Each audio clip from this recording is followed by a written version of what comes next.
Alright, so in this tutorial, we're going to be showing how the stabs work. These stabs are very complicated for people to first understand. Once you understand what each thing does, it gets a lot easier. So these yellow boxes here, that's a stab.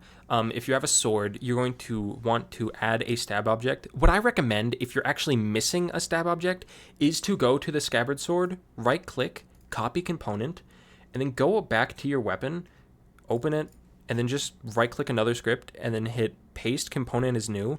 And that's going to bring over that stab object. And what that does is it basically just means you're going to have the proper basic setup to help you go off of.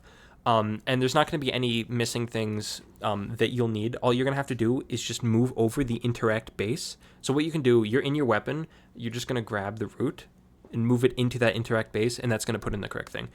Again, I recommend just copying over from any other weapon that already has one. Don't make one with default, because you're going to be missing things, and that's going to cause issues often.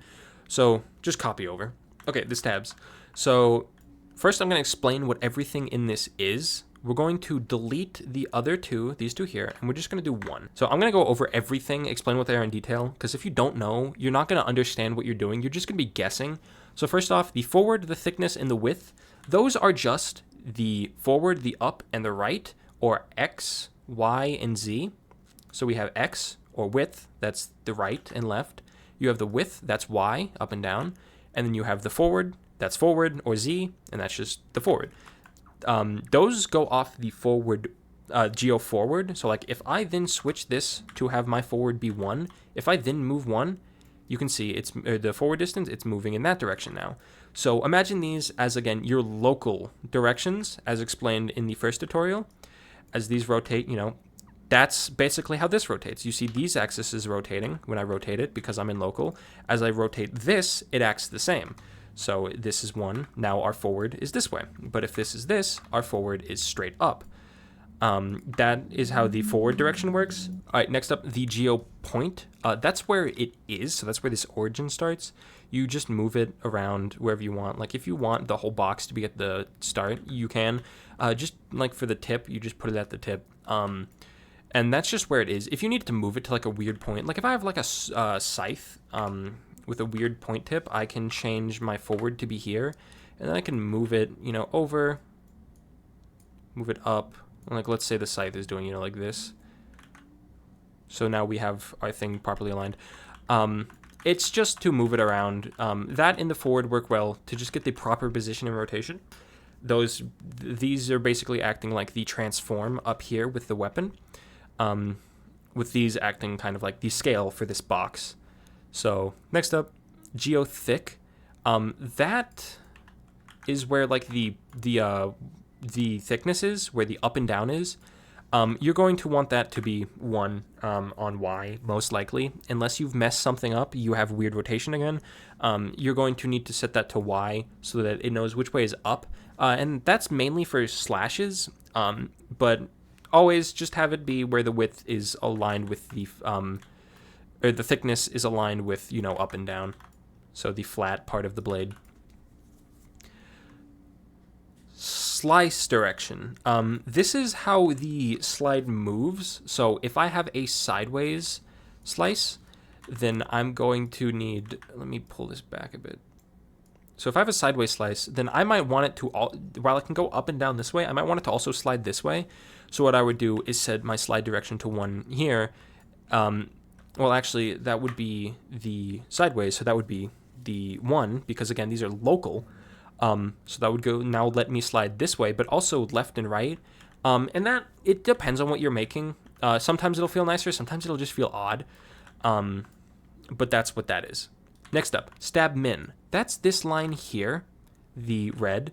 And then stab max is the other side of the red. So if I increase stab max a lot, you can see it goes far out. These should always be negative numbers, and min should always be a much smaller negative number. So stab min is either, like the start of this line or how long this black line is. And then the max is how deep it goes. So a quick explanation of what those are. The max is how deep the stab can go, so like how far it can slide. So we can see it ends about here. So once the blade reaches this point, it'll stop sliding. If you want it to go bit deeper, you can move it around. Let's say I want like here, so it'll stop sliding around this point right here. You can see the red line a bit. And that's where it stops sliding. So if I put it into a goblin, it will not go any further than that point. The stab min is where the stab starts. So I normally put that just a tad bit into the line, or a tad bit outside of the weapon. So like here, it's basically where it both starts and breaks. That's why I like to put it basically right at this tip, just a tad bit out so that it starts a bit smoother. And this means basically this whole red line area is where a stab can validly exist. This yellow box is where a stab can be started if it meets the right conditions, and those right conditions are the dot, the hand veil, and then the slide factor is for the slice direction. The stab tie is this dot here, and that's where the stab will stop moving when let go, not what you can push past. So if I take a goblin in here, I'm just going to throw him in here, drop him down. Okay, if I take my weapon, and as you can see here, let me lock him here.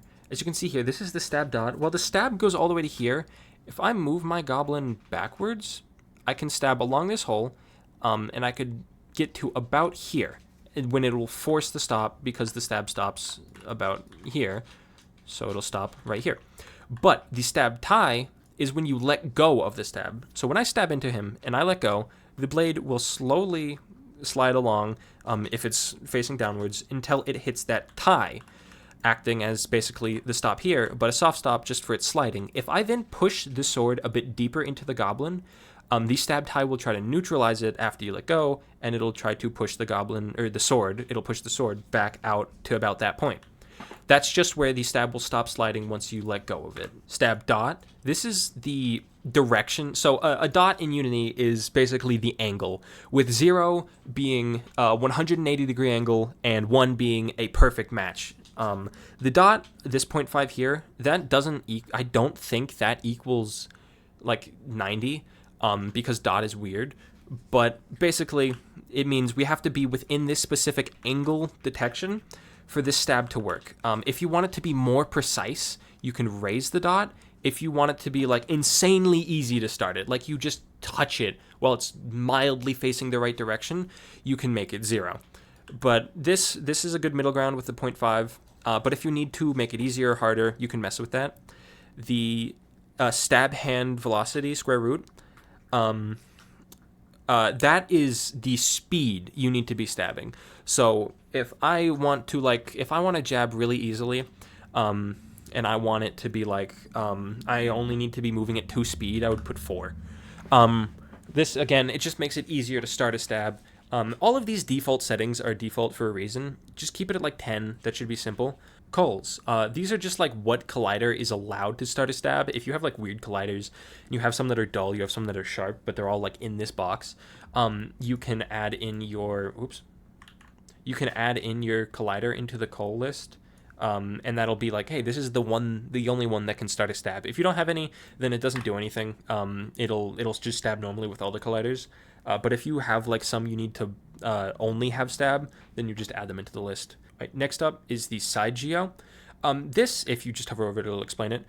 It's the point versus stab, or like slice. So if you're trying to just stab, that's going to be -1. If you're trying to slice and you want to cut off limbs, it's going to be 0.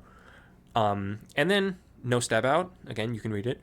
It means the weapon won't leave on its own, but like if like an enemy does like a movement that causes it to come out, it will. You want to keep this on for some stuff. But like I think the sides, they should be able to come out because they're not as deep. So the side stab should be able to come out easily. So I normally turn off no stab out whenever I'm doing a side. And then is blade. That just means if it's sharp. Now I'm going to explain shortly as I actually set up one. So first thing I'm going to do is I'm going to make the side stab.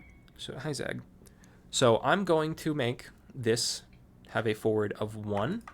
So that's on the side. I'm going to position it to be roughly in the center of the blade. Then I'm going to change the thickness and the width around. So my thickness is fine, actually. My width, it needs to be wider. I'm going to make this slightly more, move it slightly over, and then I'm going to bring down the forward distance to about that. Then we're going to mess with the min and max. So the min should be right outside the max. Come on, where is it? That should be at the edge of it. So normally you can just make your max the forward distance, but negative, and then I'll put it just at the edge of the box. And then our tie needs to be at the middle of this, because this is where it's going to stop. It's where it's going to rest. So our tie should again be negative, and then forward distance. Next up, we have, and that's it. That is one set up fully. That is how simple it is once you understand what everything is. We're just going to turn this subgeo to 0 so that it's a side, and then we're going to turn no step out off because I like it like that. Now, the other side, it's even simpler. We're going to add 1, and we're going to take this forward geo and make it -1, and that's it. Now we have our stabs fully set up, and these will work in game. If you have a sword with like a rotated blade, you can, rotate this to match it however you need. Just remember that this is a normalized vector, and if you want it to act the best, you need to normalize it. I'm sure you can Google a thing that will normalize a vector for you, but just keep in mind that these do use normalized vectors, so if you have these weird numbers, you can see these start to get very, messed up. And that's it. That is the entirety of stabs. There are some issues you can run into that I will explain now, so let me just run through them. If a stab gets stuck, one of these is most likely messed up. What I would do first, make sure you have a geo thick, and then after that, make sure you have a slice direction if it's not working. As you can see here, if I paste that old stab object, you can see these sides, those have a slice direction. So as you can see, that's going to be 1. We didn't add that on these. So you're going to add those slice directions onto the 2 sides, and that just means they can move correctly. They won't get stuck as often. If you also have the stab min higher than the stab max, that's going to cause issues. It'll get stuck. It'll cause teleporting. If you have either of these positive, that's going to cause issues. They all need to be negative. Make sure they're negative. That will cause teleporting. That will cause it getting stuck. What else? If you don't have cuts, you need to make sure these are properly set up. They're in the right direction. They have the right distance and stuff. They're right at the tip. Make sure that it's set to a side geo of 0. If your stab still isn't working after you've done all that, I would just go in, make sure everything is correct. Go back through this, make sure that the stab min is always smaller than the stab max. Make sure you have your dot and your square to whatever you want. Make sure you have all of these set up, your geo thickness, make sure that's proper, or else you'll get some sticking. Just make sure everything is how I've shown here. Make sure you've set it up properly. If you don't understand this, I think this is what you should spend the most time on, because it is the most complicated part of making a basic mod. If you want a stab to feel nice, if a stab feels nice, even if like the model isn't as good, the weapon will feel very nice in game.